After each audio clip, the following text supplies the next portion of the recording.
Bonjour et bienvenue dans Elles investissent, le podcast d'Eves qui met en lumière des personnalités féminines de la finance.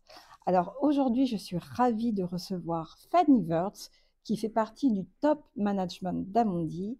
Fanny, bonjour. Bonjour alors.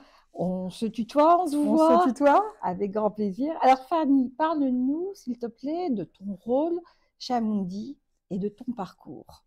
Alors, je vais commencer par réexpliquer ce qu'est Amundi, comme je sais que tu as une audience qui peut être très très large. Amundi, on est le premier gérant d'actifs européen et le seul non-américain dans le top 10 mondial. Un gérant d'actifs, c'est-à-dire qu'on gère l'épargne des Européens, de clients au-delà de partout sur la planète, avec à la fois des grands institutionnels et également, on va dire, des banques de réseau et des banques pour l'épargne de leurs particuliers. On a aujourd'hui à peu près 100 millions de clients particuliers, encore une fois, partout dans la planète, et on gère 2200 milliards d'euros que nous ont confiés ces clients partout sur la planète, dont 35. 2200 Ouais, milliards d'euros. c'est beaucoup d'argent. C'est beaucoup d'argent. C'est le plus gros asset C'est le plus manager gros en européen. Europe. Hein. Ouais, et le seul non-américain dans le top 10 mondial, ce qui nous met une place de choix dans quelques régions du monde. Et on est présent dans 35 pays, en Europe, en Asie, également au Moyen-Orient et en Amérique latine. Très bien. Et toi, chez Amundi, ton rôle particulièrement, Alors moi, je suis directrice générale adjointe d'Amundi Asset Management et je suis en charge de 3 métiers. Le premier, c'est tous les acteurs de l'épargne et donc ce qu'on va appeler quelque part des distributeurs. Ce sont des banques privées, des plateformes digitales qui se développent très vite, certains de nos concurrents qui ont également besoin de nos produits pour pouvoir produire des offres pour leurs clients finaux, des assureurs et ce qu'on va avoir effectivement de plus en plus des réseaux bancaires au sens large. J'ai un deuxième métier qui est le métier ETF, donc ce sont les fonds indiciels cotés en bourse et puis de moins en moins indiciels, mais ça on pourra éventuellement en parler au niveau mondial. Et après, j'ai une responsabilité géographique et je supervise nos activités en Asie, également en Suisse et en Espagne, pour le compte d'Amundi. très bien. Et alors, tu as été nommée parmi les 100 femmes les plus influentes de la finance par Financial News l'année dernière. Comment tu peux nous expliquer quel était ce secret finalement pour arriver de State Street à Amundi Alors, à ce parcours? quand tu regardes un peu ma carrière et où je suis arrivée, le fil conducteur a toujours été les clients et donc de concevoir des solutions qui répondaient à des besoins de mes clients. J'ai passé les 10 premières années de ma carrière qui ont été extrêmement enrichissantes chez les acteurs internationaux, où j'ai beaucoup appris différents modèles. Et j'ai rejoint Amundi effectivement il y a 17 ans. Si on reprend le fil conducteur de ma carrière, c'est effectivement les clients et tout ce qui est entrepreneurial. Mais si j'avais des conseils à donner, le premier point, c'est que dans tous les cas, il faut performer. Il n'y a pas de... Et tu le sais, Donc Anne-Laure, c'est tu la as une grande carrière. performance, Il y a bien évidemment la les performance, les résultats. réseaux, rencontrer des gens, c'est très important. Et si je devais donner 2 conseils, ou en tout cas 2 conseils C'est pour pas toujours le progresser, cas. On voit parmi des personnes qui font des très belles carrières, la performance n'est pas toujours liée à... alors il y a toujours un facteur chance, Il y a bien aussi... évidemment, ouais. mais il y a des concepts financiers. Alors là, on va rentrer un petit peu dans le jargon qui est le return to the mean. Moi, je suis fortement convaincue que les anomalies se corrigent. Donc à la fin des fins, si vous performez, il y aura une reconnaissance et il y aura reconnaissance de cette performance. La performance, les réseaux, d'avoir des coachs, c'est très important parce qu'une carrière, c'est pas un long fleuve tranquille et de se sentir épaulé, que ce soit à la maison, que ce soit au boulot, c'est quand même relativement important. Et après, j'ai 2 conseils à donner, mais qui, moi, en tout cas, m'ont aidé tout au long de ma carrière. Le premier, c'est d'accepter le feedback. Parce que si vous voulez progresser, Ouais, il faut être en feedback. mesure d'accepter les points à corriger ou les points à améliorer, mais également de le donner. Et comme on dit, et comme disent souvent les Anglais, et toi, je sais que tu as travaillé dans des boîtes anglo-saxonnes, mais feedback is a gift. Et donc, du coup, il faut C'est vrai. accepter de le prendre et il faut avoir le courage de le donner. Et le deuxième conseil que je donnerais, c'est avoir le courage de battre justement pour s'assurer que nos opinions ou la performance ou que les idées puissent progresser. Et ces 2 notions pour moi, à la fois de feedback et de courage, sont absolument essentielles, que ce soit dans la finance, mais dans toute question de carrière de femme, pour pouvoir progresser. Et courage, feedback, performance, qui sont 3 éléments que tu viens de citer qui sont très importants. Euh, Par rapport justement dans le milieu financier, en tant que femme, tu as vu finalement quelque chose, il y a eu des challenges justement pour arriver à prouver ces performances que tu as notées. Alors, quand je regarde, moi, je suis une personne qui voit toujours le verre à moitié plein. Mais quand je regarde le début de ma carrière, il y avait un côté boys club, hein. Alors, je pense qu'on a dû commencer notre carrière à peu près en même temps. On était un peu dans un Ouais. boys club. Ce qui veut dire que notre singularité, on a dû l'exprimer. Mais si je suis très honnête, ma singularité de femme a été parfois un inconvénient, mais parfois aussi un avantage. Si je prends un petit peu de distance aujourd'hui, il y a eu énormément de progrès. Enfin, il y a eu les lois Copé-Zimmermann en France, où les femmes, effectivement, il y a une représentation désormais dans les conseils d'administration. Si je regarde dans l'industrie financière, les femmes accèdent de plus en plus à des postes de direction. On n'est pas encore tout à fait Pas à encore tout à fait l'équilibre, là. mais on voit quand même que ça progresse au fur et à mesure. La direction est bonne. En organisant notre singularité, en exprimant effectivement que la diversité est source de performance, qui est une de mes convictions très profondes. Enfin, Oui. aucune boîte ne peut performer avec des gens monolithiques qui pensent la même chose, sinon on prend effectivement le risque d'être moutonnier. Donc d'accepter la diversité, quelle qu'elle soit, d'ailleurs, c'est au-delà d'une question d'hommes et de femmes, d'accepter que nos singularités créent de la performance en apportant un œil différent, tout ça à la fin font performer les boîtes, et je suis résolument optimiste que le critère de performance est un critère absolument prépondérant aujourd'hui et encore plus que jamais. Tout à fait, tout à fait. Alors justement, quels conseils tu pourrais donner à des jeunes femmes qui veulent soit se lancer dans le milieu de la finance et qui ont l'impression que c'est un peu opaque ou intimidant, et celles qui y sont et qui cherchent un jour à devenir peut-être Alors, la future Fanny de demain. d'abord, je trouve que notre secteur, il est passionnant parce que quelque part, la finance, ça consiste à financer les besoins des uns avec l'épargne des autres.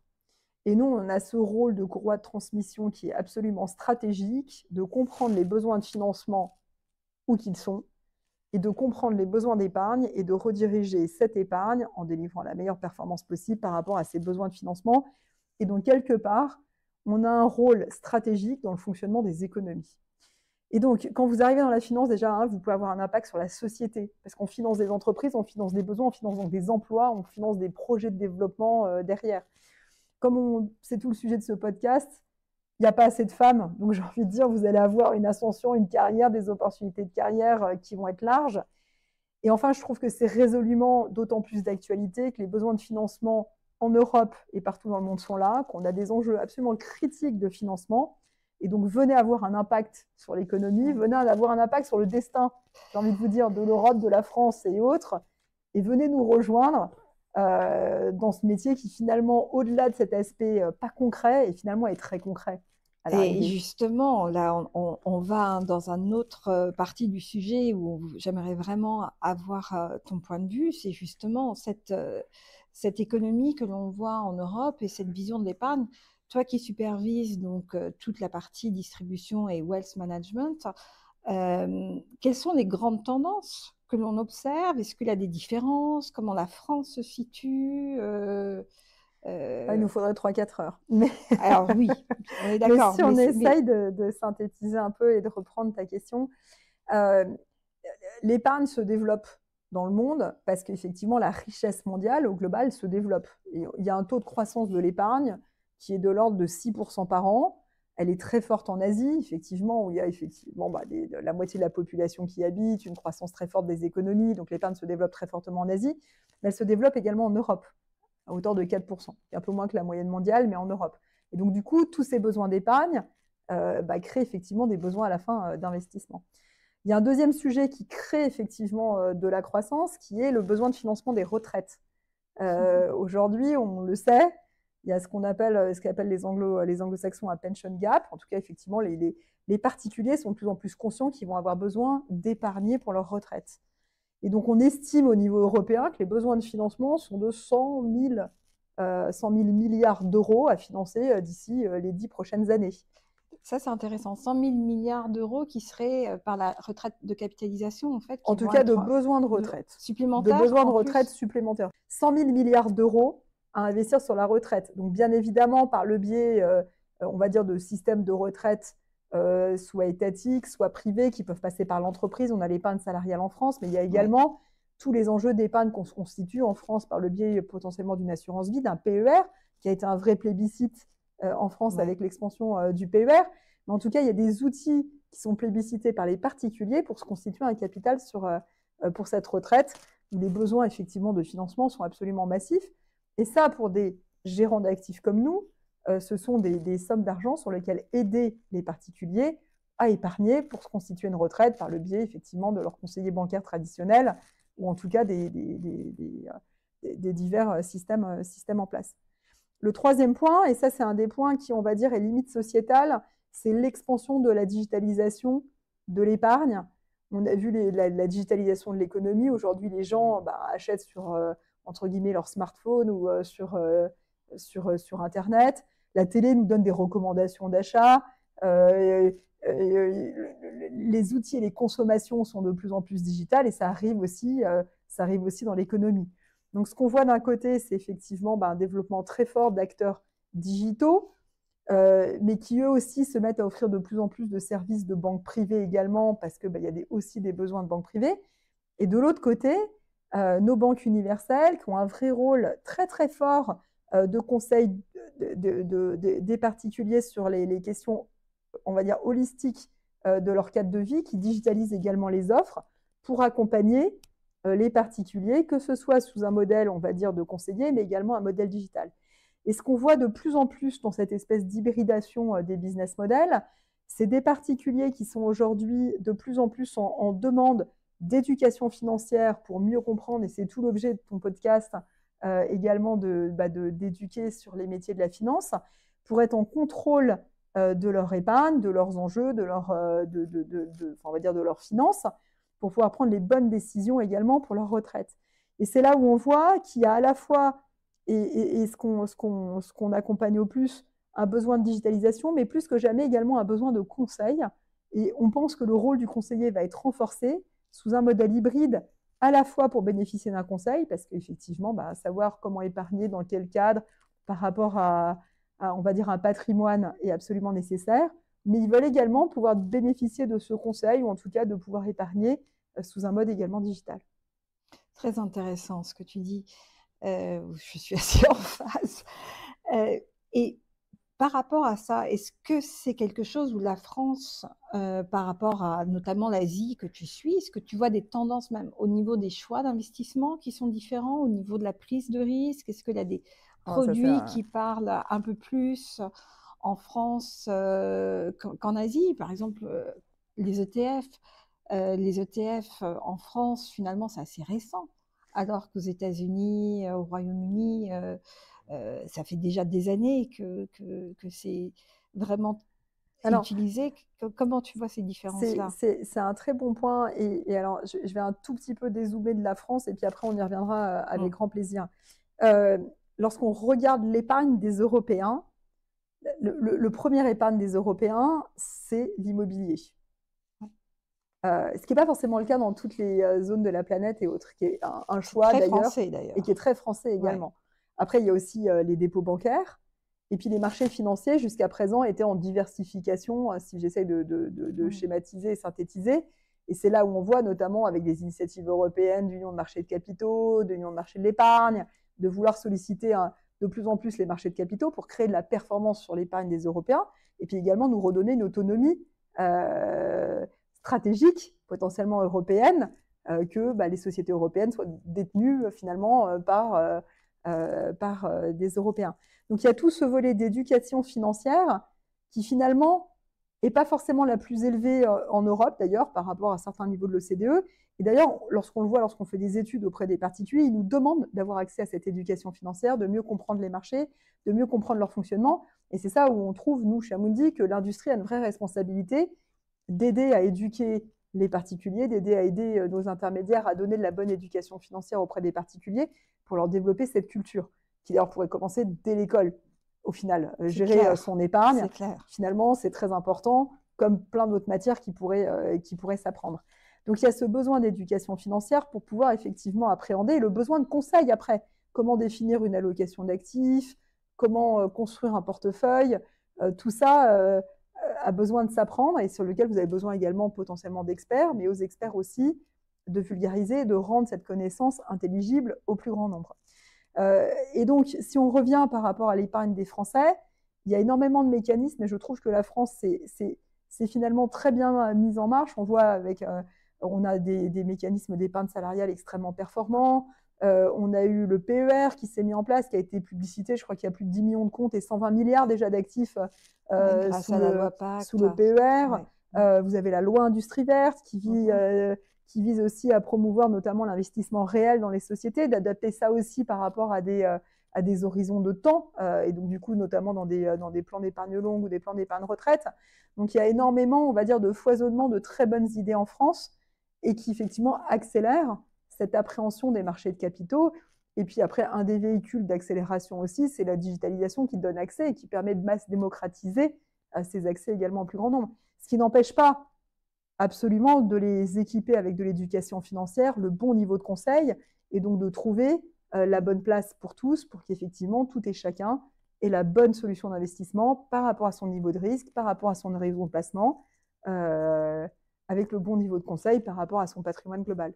Alors justement, si on vient un petit peu en conseil de gestion de patrimoine, quel conseil pour quelqu'un qui débuterait en gestion de patrimoine, quel conseil tu recommanderais pour avoir une stratégie financière plutôt solide et équilibrée? Alors, ce que je vais dire, c'est, et je vais reprendre ça parce que je me rends compte aussi, plus je monte en direction dans la boîte, plus il faut revenir à des concepts de bon sens. Le premier conseil, c'est de diversifier son portefeuille. Mais c'est un peu comme on le fait dans la vie de tous les jours. On ne mise pas tout sur un seul actif, on ne mise pas tout sur un seul produit. Et donc, du coup, il faut impérativement construire une allocation diversifiée.